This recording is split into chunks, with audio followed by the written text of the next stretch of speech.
Hello welcome back to my channel. र आज चाहिँ भनेदेखि हामीलाई बिरयानी चिकन बिरयानी अनि राइता बनाउनु गइरहेको छौँ। र त्यसमा चाहिँ हामीले फर्स्ट चाहिँ तेलमा मसलाहरू हाल्यौँ, स्टार एनिज अनि अलैँची भयो, अनि के भयो लौङ सबै हालेर त्यहाँदेखि हामीले अनियन हाल्यौँ। अनियनलाई हामीले मजाले रोस्ट गर्नुपर्ने हुन्छ।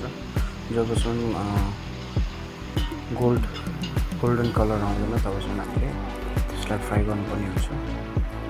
र सबै तपाईँले देख्न सक्नुहुन्छ कि यसमा अलिअलि गोल्ड कलर आउन थालिसकेको छ।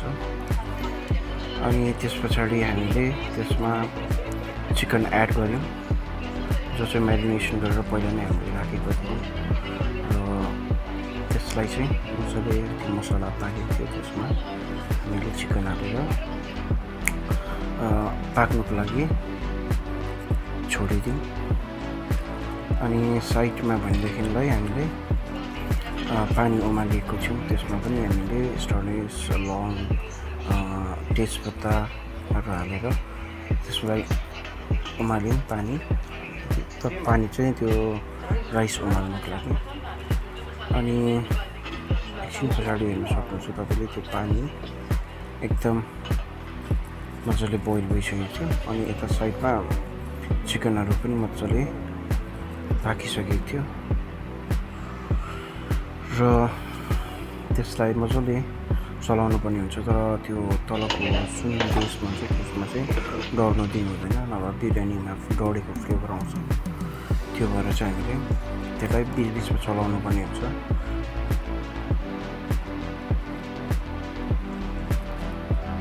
अनि त्यसमा अलिकति एड गऱ्यौँ हामीले अलिकति पानी, कि त्यो चाहिँ मजाले हुन्छ नि नडढेर चाहिँ मजाले फ्लेभरहरू आओस् भनेर।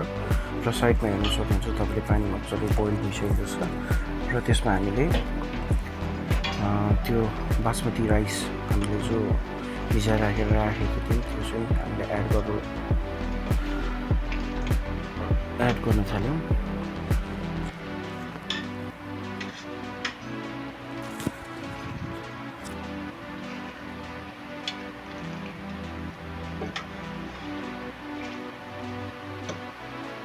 र त्यसमा अलिकति नुन अनि हल्का तपाईँले घिउ छ भने घिउ हाल्दा पनि भयो है। अन्त घिउ हालेको छ भने चाहिँ बेटर, मजाले टेस्ट राम्रो आउँछ। अन्त घिउ छैन भने तपाईँले अलिकति ओइल, रिफाइन्ड ओइल पनि हाल्न सक्नुहुन्छ, किनकि चामलहरू चाहिँ त्यसमा टालिँदैन र राम्रो बढेर आउँछ, लामो हुन्छ। अनि त्यसमा हामीले चप गरेको कोरिएन्डर र बेसिल लिफ हाल्यौँ। त्यस पछाडि त्यसलाई मजाले चलाएर ढकनी लगाइदिउँ। अनि यतापट्टि हामीले चिकन जो राखेको थियो त्यस हेर्न सक्नुहुन्छ अलिक मजाले पाकिसकेको छ। अनि यता राइस पनि रेडी भइसकेको थियो। त्यो भएर हामीले त्यसमा माथि जुन चिकन जो छ त्यसमाथिबाट हामीले राइस मजाले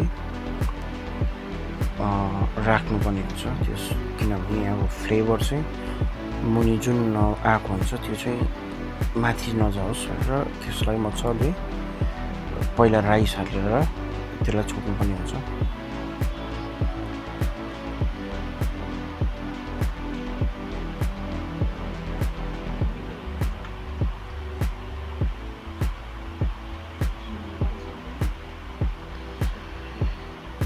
र देख्न सक्नुहुन्छ कि त्यसमा हामीले चामल हालिसकेको छौँ। एकदम मजाले दामी हुन्छ नि, एउटा मजाको स्मेल आइरहेको थियो त्योबाट।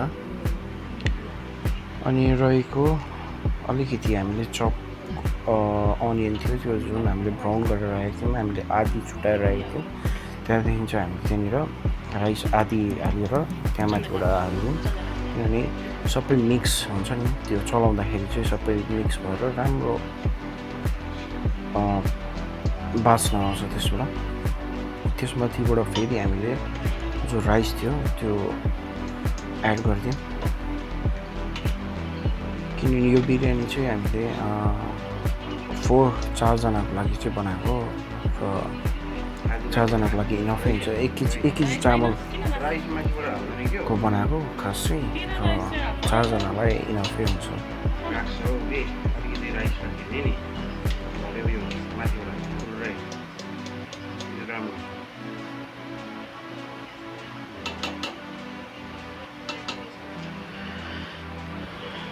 र त्यसलाई मजाले मिलाएर हामीले राख्नुहुन्छ र मैले अलिकति स्टिम राइस चाहिँ अलग्गै राखेँ अनि तपाईँले देख्न सक्नुहुन्छ त्यहाँनिर एकदम राइसहरू मजाले पाकेको पनि छ त्यहाँदेखि हामीले माथिबाट अलिकति बिरयानी मसला हाल्यौँ र त्यसमा हामीले कोरिएन्डर माथिबाट हालेर र जुन गोल्डन कलरको बनाएको थियौँ हामीले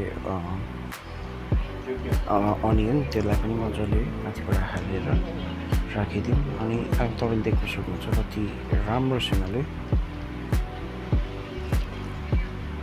बनिसकेको छ हाम्रो बिरयानी र अलिकति हामीले कलरहरू पनि युज गर्न सक्नुहुन्छ त्यहाँदेखि माथिबाट अलिकति किनभने यसलाई दम लगाउनु पर्ने हुन्छ त्यो भएर अलिकति माथिबाट पानी लगाउनुहोस् अनि साइडमा देख्नुहुन्छ तपाईँले हामीले यहाँनिर चाहिँ दमको लागि चाहिँ कपडा युज गरेर हामीले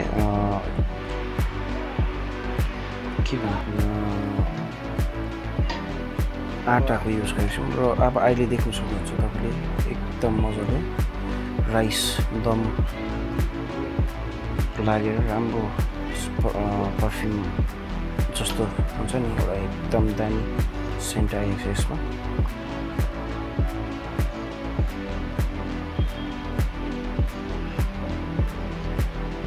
हेर्न सक्नुहुन्छ कि एकदम मजाले चिकन त्यो मसला एकदम दामी पाकेर चाहिँ अहिले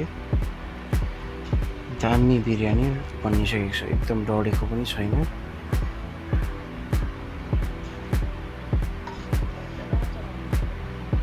हेर्न सक्नुहुन्छ एकदम दामी चिकन पनि मजाले पाकिसकेको छ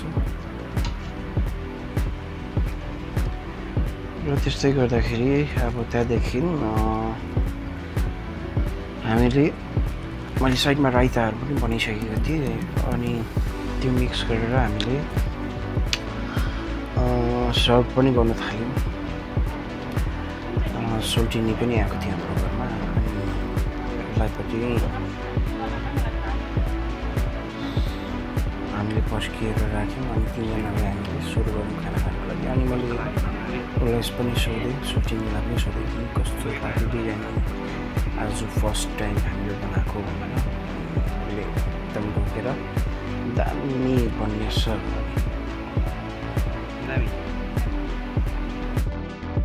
thank you so much for watching my video आज मैले बिरयानीको रेसिपी अब तपाईँहरूले सिकाएँ है अनि नेक्स्ट टाइम अवश्य नयाँ भिडियो लिएर आउनेछु र यसरी नै लाइक सब्सक्राइब गर्नु नभुल्नुहोस्। Thank you so much.